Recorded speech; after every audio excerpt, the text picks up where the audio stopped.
নমস্কাৰ, মোৰ নাম শ্ৰী চিন্ময় বৰা। মই আজি দশম শ্ৰেণীৰ নৱম অধ্যায় অৰ্থাৎ ত্ৰিকোণমিতি কিছুমান সৰু পাঠটিৰ কিছু কথা আলোচনা কৰিম। এতিয়া এই পাঠটো আলোচনা কৰাৰ আগতে কিছুমান কথা জানি ল'ব লাগিব। সেইখিনি হৈছে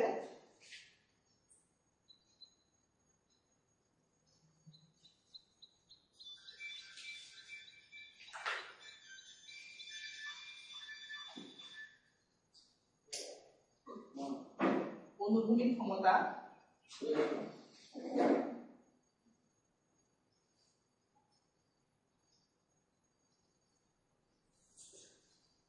দুই নম্বৰ নিৰীক্ষণ ৰেখা,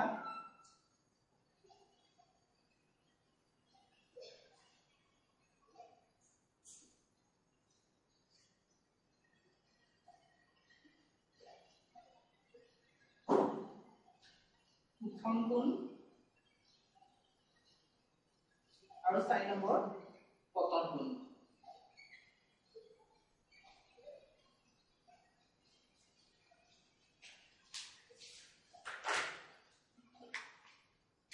ধৰো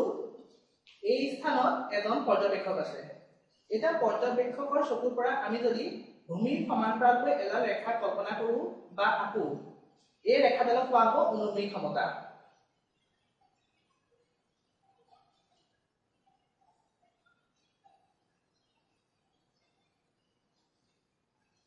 ইয়াত এটি হৈছে অনুভূমিক ক্ষমতা।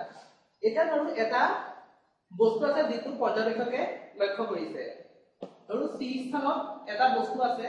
এতিয়া যদি আমি পৰ্যবেক্ষকৰ চকুৰ পৰা পৰ্যবেক্ষকজনে লক্ষ্য কৰা এই বস্তুটোলৈ যদি আমি ৰেখা টানো, সেই ৰেখাডালক কোৱা হ'ব নিৰীক্ষণ ৰেখা।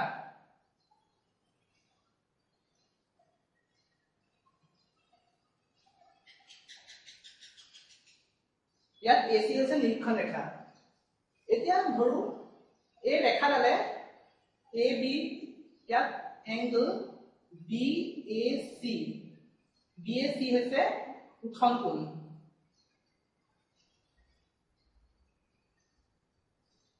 উত্থন কোণ কেতিয়া সৃষ্টি হ'ব? যেতিয়া লক্ষ্য বস্তুটো অনুভূমিক ক্ষমতাৰ ওপৰৰ ফালে থাকিব।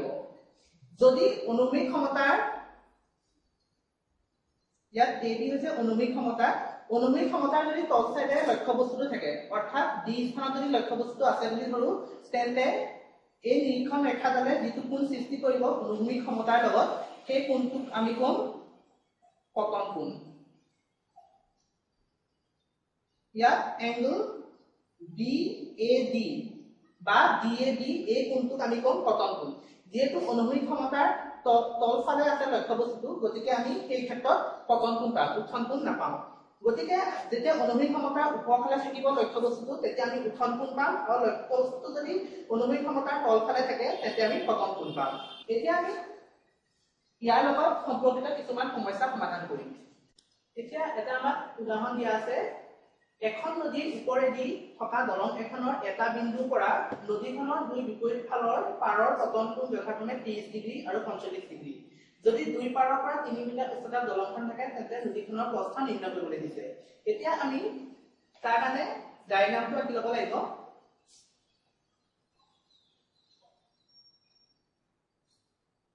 ধৰো এইখন এখন দলং A B।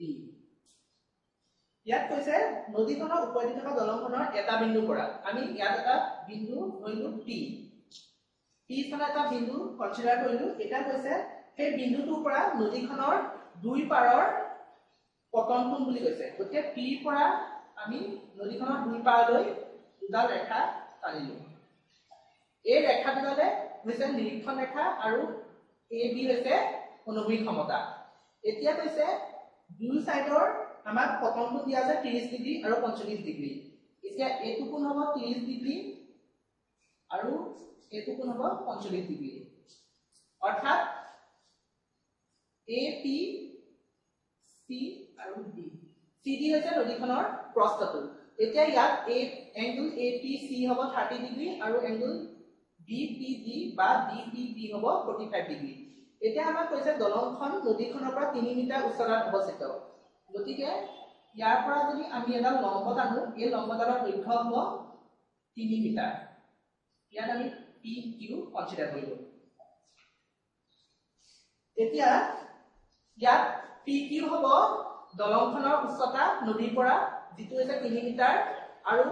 APC এংগল এটো হ'ব পতন কোণ 30 ডিগ্ৰী আৰু এংগল BPD এটো হ'ব পতন কোণ 45 ডিগ্ৰী যেহেতু AB আৰু CD দুইটা সমান্তৰাল আৰু PC এডাল ছেদক গতিকে একান্তৰ কোণ এটো হ'ব 30 ডিগ্ৰী যেহেতু APC আৰু PCQ দুইটা একান্তৰ কোণ গতিকে এটো 30 ডিগ্ৰী গতিকে PCQ হ'ব 30 ডিগ্ৰী ঠিক একেদৰে AB হৈছে আৰু CD হৈছে দুডাল সমান্তৰাল ৰেখা আৰু PD হৈছে ছেদক গতিকে এটো হ'ব একান্তৰ কোণ সাপেক্ষে 45 ডিগ্ৰী এটা ইয়াপা আমি দুটা ত্ৰিভুজ পালো এটা হৈছে PQC আৰু আনটো হৈছে PQD এটা আমি এই দুটা ত্ৰিভুজৰ পৰা যদি আমি CQ আৰু QD আমি উলিয়াব পাৰো তেন্তে দুইটা যদি আমি যোগ কৰি দিও তেন্তে নদীখনৰ প্ৰস্থ CD আমি পাই যাম এটা তাৰ কাৰণে আমি ত্ৰিকোণমিতিক অনুপাত কোনটো ব্যৱহাৰ কৰিম সেইটো কিছুমান কথা জানিব লাগিব এতিয়া এই ত্ৰিভুজটো সাপেক্ষে যদি এটা এটা সমকোণী ত্ৰিভুজ গতিকে এই ত্ৰিভুজটোৰ পৰা যদি আমি টেনৰ ত্ৰিকোণমিতিক অনুপাত ব্যৱহাৰ কৰো তেতিয়া হ'ব PQ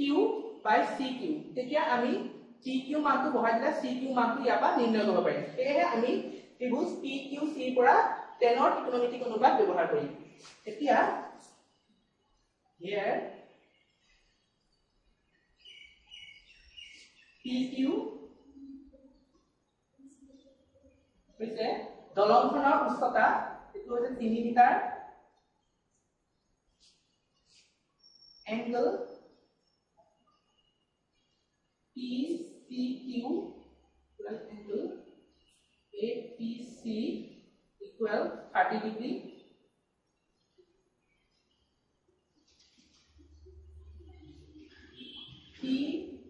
PDQ 12 BPD 45 degree yeah ত্রিভুজ PQC পৰা PQC পৰা আমি 10 ৰ ত্ৰিকোণমিতিক অনুপাত ব্যৱহাৰ কৰিম 10 30 ডিগ্ৰী ইকুৱেল হ'ব PQ বাই CQ যেহেতু লম্ব বাই ভূমি হয় গতিকে PQ বাই CQ হ'ব 10 30 ডিগ্ৰী 10 30 ডিগ্ৰী মান 1/3 PQ হ'ব যেটো PQ আমাক দিয়া আছে 3 ইয়াত আমি CQ মানটো আমি নাজানো ইয়াত আমি CQ মানটো নিৰ্ণয় কৰিব পাৰিম ইয়াত CQ হ'ব 3√3 CQ এটো ক্ৰস মাল্টিপ্লিকেশন হ'ব CQ * 1 আৰু 3 * √3 তবা আমি পাম CQ = 3√3 এটা একেদৰে আমি ত্ৰিভুজ PQD পৰাও QD মানটো নিৰ্ণয় কৰিলো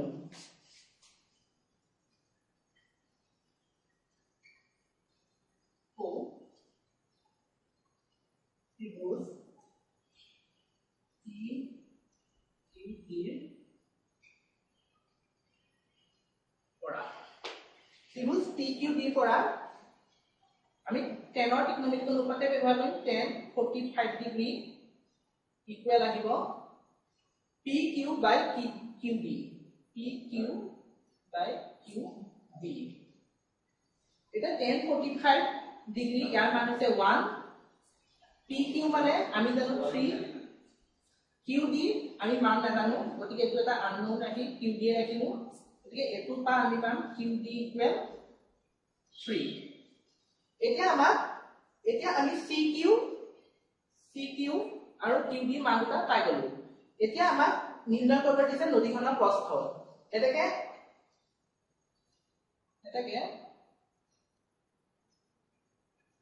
নদীখনৰ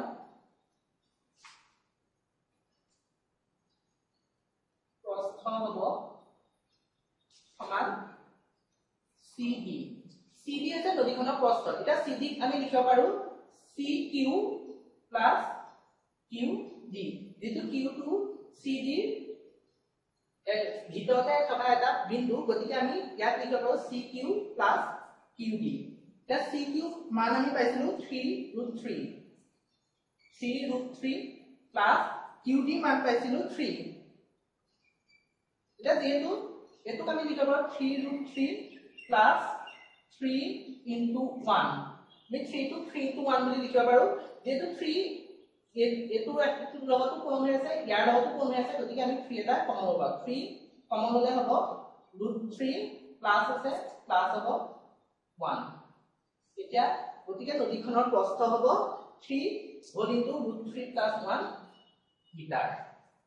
এটা আমি অনুশীলনী কিছুমান প্ৰবলেম কৰিম এটা অনুশীলনী 9.1 ৰ 7 নম্বৰ কুৱেশ্যনটো দিয়া আছে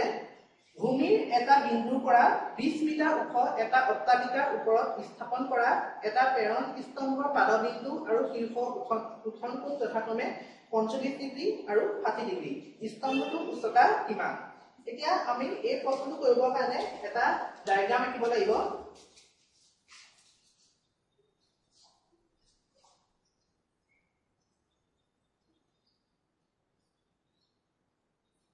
ধৰো এই বিন্দুত এটা বিন্দু আমি কনসিডাৰ কৰিলো এই স্থানত ইয়াত B আৰু C হৈছে অট্টালিকাটো এই BC অট্টালিকাটোৰ ওপৰত কি কৈছে এটা প্ৰেৰণ স্তম্ভ আছে এই প্ৰেৰণ স্তম্ভটো পাদবিন্দু আৰু শীৰ্ষৰ উৎখননটো যেনে 45 ডিগ্ৰী আৰু 60 ডিগ্ৰী গতিকে এই প্ৰেৰণ স্তম্ভটো পাদবিন্দুটো হৈছে এটো C স্থানত যেটো আছে হেতু হ'ব পাদবিন্দু পা এই বিন্দুটো পা পাদবিন্দু উৎখননটো কৈছে 45 ডিগ্ৰী ঠিক একেদৰে এই স্থানত যেটো বিন্দু আমি লৈছিলো সেই বিন্দুটোৰ পৰা শীৰ্ষৰ উৎখননটো আমাক দিয়া আছে এটো D হৈছে স্তম্ভটোৰ শীৰ্ষ বিন্দুটোৰ এংগল কৰিছে 60 ডিগ্ৰী অৰ্থাৎ ইয়াত আমি দুটা ত্ৰিভুজ পালো এটা হৈছে ABC আৰু এটা হৈছে ABD এই দুটা হৈছে সমকোণী ত্ৰিভুজ য'ত এটা হৈছে 45 ডিগ্ৰী আৰু এটা হৈছে 60 ডিগ্ৰী এতিয়া আমি ইয়াত লিখি ল'ব লাগিব BC অট্টালিকাটোৰ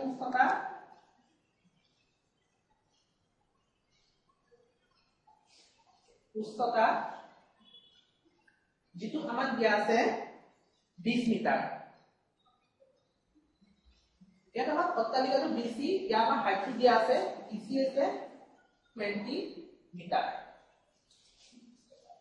তাৰপাছত এংগল BAC আমাক দিয়া আছে 45 ডিগ্ৰী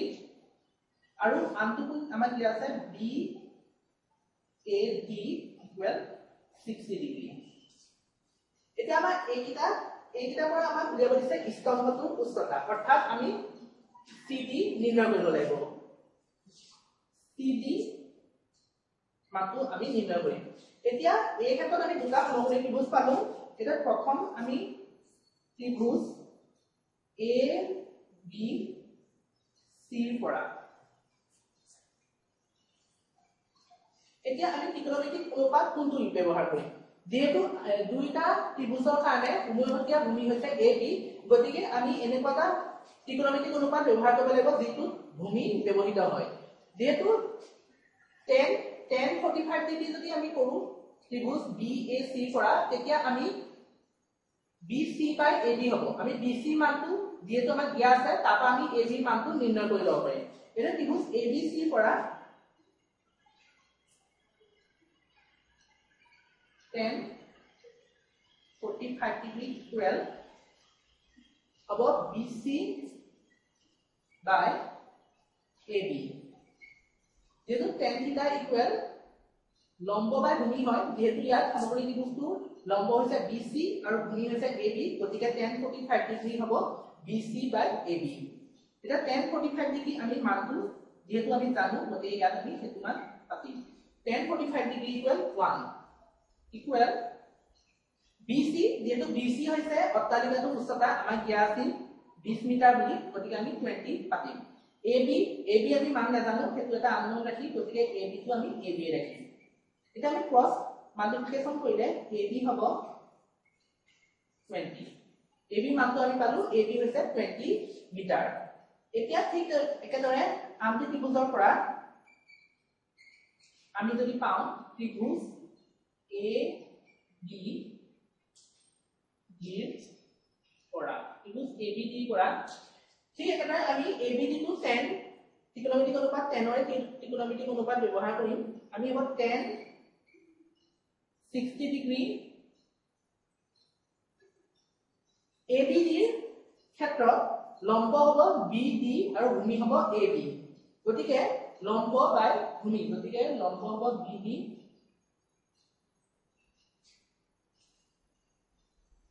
আৰু এ বি ভূমি হ'ব এ বি এটা 10 60 ডিগ্ৰী আমি ইয়াৰ মান জানো √3 ইকুৱেল বি ডি মানটো আমি লিখিব পাৰো বি ডি ঠাইত B C plus C D যেটো B D C to B ডিৰ মাজতে থকা এটা বিন্দু গতিকে আমি বি ডি যদি লিখো B C plus C D বুলি লিখিব পাৰো যে বি ডি ঠাইত আমি B C plus C D লিখিলো এ বি মানটো আমি যেটো নিৰ্ণয় কৰি লৈছিলো 20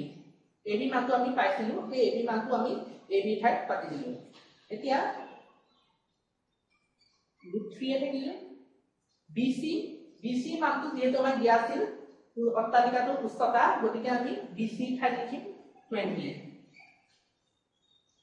প্লাস সি ডি মান আমি নাজানো সি ডি মানটো আমি সি ডি ৰাখিম ডিভাইডেড বাই 20 এতিয়া এটা যদি আমি ক্ৰস মাল্টিপ্লিকেশন কৰো 20 into √3 equal 20 into √3 equal 20 plus CD এতিয়া CD মানটো উলিয়াবলৈ আমি CD টো ইটো সাইডে ৰাখিলো 20 into √3 minus 20 20 যদি সমান চিহ্নৰ বিপৰীত ফালে লৈ আহিলো -20 হ'ব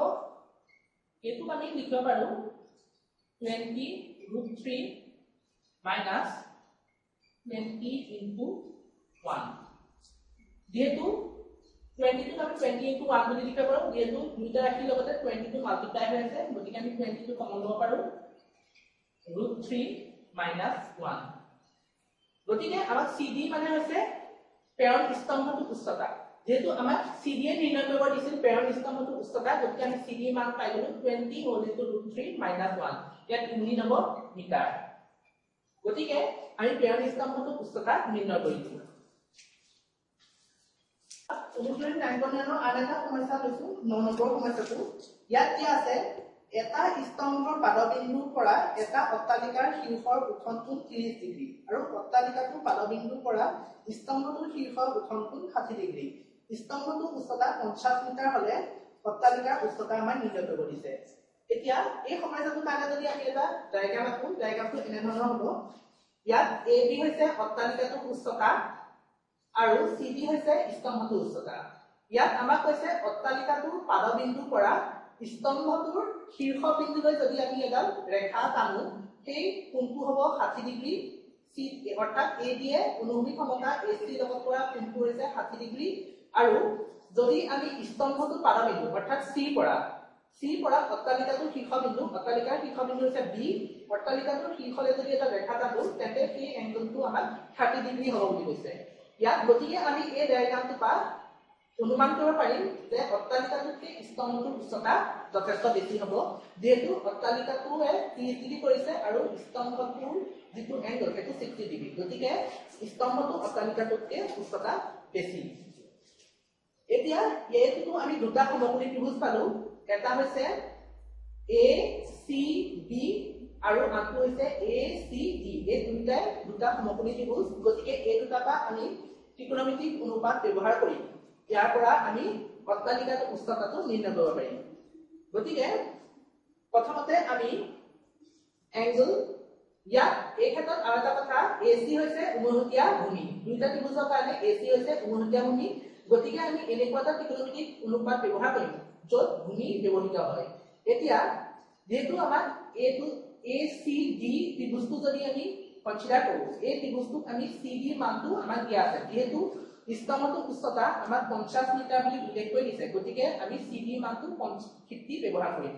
তাপা আমি যদি AC মানটো উলিয়াই দিব পাৰো তেন্তে আনটো ত্ৰিভুজৰ কাৰণে আমি AC মানটো ব্যৱহৃত কৰিব পাৰিম সেয়ে আমি ইয়াত টেনৰ ত্ৰিকোণমিতিক অনুপাত ব্যৱহাৰ কৰিম কাৰণ টেনত ভূমি আৰু লম্ব দুইটাই ব্যৱহৃত হয় গতিকে আমি ইয়াত CD হৈছে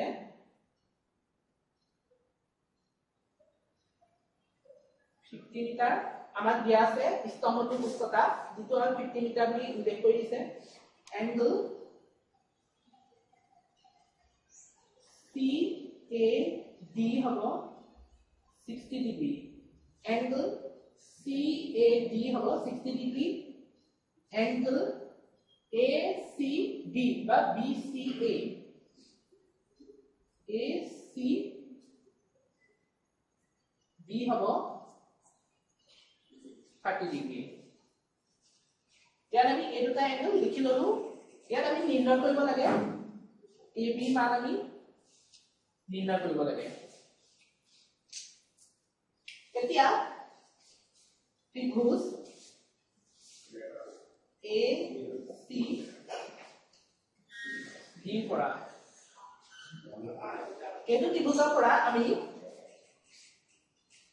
টেনৰ ত্ৰিকোণমিতিক অনুপাত ব্যৱহাৰ কৰিলে 60 degree equal CB by AC যেটো tan থিটা ইকুৱেল লম্ব বা ভূমি লিখিব পাৰো গতিকে ইয়াত লম্ব হৈছে CB আৰু ভূমি হৈছে AC গতিকে tan 60 ডিগ্ৰী ইকুৱেল হ'ব CB by AC tan 60 degree আমি জানো tan 60 ডিগ্ৰী ইকুৱেল √3 গতিকে সমান CB মানটো আমি জানো 50 AC মান unknown গতিকে এটো AC ৰাখিলো গতিকে এটো আমি ক্ৰস মাল্টিপ্লিকেশন কৰিলে পাম √3 AC equal 50 গতিকে আমি ইয়াৰ যদি AC মানটো নিৰ্ণয় কৰো AC ইকুৱেল হ'ব 50 by √3 এটা AC মানটো আমি ইয়াৰ নিৰ্ণয় কৰিলো AC মান হৈছে 50 by √3 এটো এটা আমি মাৰ্কিং কৰি ললো 1 চেক এটা আনটো এগেইন যদি আমি আনটো ত্ৰিভুজ কনসিডাৰ কৰি ত্ৰিভুজ BAC পৰা এটো এটা সমকোণী ত্ৰিভুজ গতিকে ইয়াতো আমি ত্ৰিকোণমিতিক অনুপাত ব্যৱহাৰ কৰিব পাৰিম এই ক্ষেত্ৰতো আমি টেনৰ ত্ৰিকোণমিতিক অনুপাতে ব্যৱহাৰ কৰিম টেন যেটো BAC এইটো সমকোণী ত্ৰিভুজৰ কাৰণে আমি 30 ডিগ্ৰী সাপেক্ষে ত্ৰিকোণমিতিক অনুপাত ব্যৱহাৰ কৰিম গতিকে টেন লিখিম 30 ডিগ্ৰী आंतु ত্ৰিভুজৰ কাৰণে আমি 60 ডিগ্ৰী অৰ্থাৎ BAC এই ত্ৰিভুজৰ কাৰণে আমি 60 ডিগ্ৰী সাপেক্ষে ব্যৱহৃত কৰিছিলো সেইকাৰণে ইয়াত tan 60 ডিগ্ৰী লিখিছো ইয়াত আंतु ত্ৰিভুজৰ কাৰণে tan 30 ডিগ্ৰী সেইকাৰণে tan 30 ডিগ্ৰী লিখিলো ইকুৱেল ইয়াতো হ'ব লম্ব বাই ভূমি ইয়াত লম্ব হৈছে AB ভূমি হৈছে AC গতিকে tan 30 ডিগ্ৰী AB বাই AC হ'ব tan 30 ডিগ্ৰী আমি মান জানো 1 by √3 tan 30 degree equal 1 by √3 equal আমি AB মান আমি নাজানো আমাক AB নিৰ্ণয় কৰিব দিছে যেটো আছিল অট্টালিকাটো উচ্চতা AB by AC AC মান আমি নিৰ্ণয় কৰিছিলো 1 by 50 by √3 1 ৰ পৰা আমি AC মানটো ইয়াত পাতি দিলো এতিয়া 1 by √3 1 by √3 লিখিব সমান যেহেতু √3 টো ওপৰলৈ আহিব √3 by AC হ'ব √3 by AB divided by 50 √3 টো ওপৰলৈ আহিল অৰ্থাৎ √3 AB হ'ব divided by 50 এতিয়া আমি যদি আকৌ আগৰ দৰে ক্ৰস মাল্টিপ্লিকেশন কৰো ইয়াত আহিব √3 into √3 AB এটাও 50 into 1 cross multiplication কৰিছো আমি 50 into 1 আহিব আৰু √3 into AB ইয়াত √3 into √3 1 হলে 3 AB আছিল AB আহিল আৰু এটো 50 into 1 50 এতিয়া AB ইকুৱেল যেটো 3 to AB লগত পূৰণ হৈ আছে গতিকে ইকুৱেশ্যনৰ বিপৰীত ফালে নিলে এটো হ'ব 50/3 যেটো পূৰণ হৈ আছে গতিকে সমানচিহ্নৰ বিপৰীত ফালে নিলে হৰণ হ'ব যেটো 50 আছে 50 হৰণ 3 ইয়াত AB মান যদি আমি 53 এ হৰণ কৰো তেন্তে পাম 16 3 গতিকে আমি ইয়াপা অট্টালিকা উচ্চতাটো নিৰ্ণয় কৰিম দেখুৱাই দিছো এবাৰ 53 ini ini tekno ini soro dui jadi gotike ami hobo 16 into 3 by 2/3 এতিয়া হবো আমি AB যেটো আমাক দিয়া আছে অট্টালিকাটো উচ্চতা নিৰ্ণয় কৰিবলৈ দিছিল গতিকে ইয়াপা আমি AB মানটো নিৰ্ণয় কৰিলো ইয়াত ইউনিটটো হবো মিটাৰ গতিকে আমি আমাৰ নিৰ্ণয় কৰি দিছিল অট্টালিকাটোৰ উচ্চতা আমি অট্টালিকাৰ উচ্চতাটো নিৰ্ণয় কৰিলো এটোৱে হৈছে এই প্ৰশ্নটোৰ লেবলগীয়া উত্তৰ ছাত্ৰ-ছাত্ৰীসকল আজি ইকোনমিক্সৰ কিছুমান প্ৰয়োগ পাতি কিছু কথা আলোচনা কৰিলো অহা ক্লাছত আমি ইয়াৰ পৰৱৰ্তী যিটো ক্লাছ হ'ব তাত তাৰ পিছৰ কিছুমান সমস্যা সমাধান কৰিবলৈ চাম গতিকে আজি যিখিনি আমি অধ্যয়ন কৰিলো সেইখিনি তোমালোকে ঘৰত এবাৰ ৰিভাইজ কৰি চাবা যদি কিবা অসুবিধা হয় কমেন্ট কৰিবা আমি তাৰ সমস্যাবোৰ সমাধান কৰিবলৈ চাম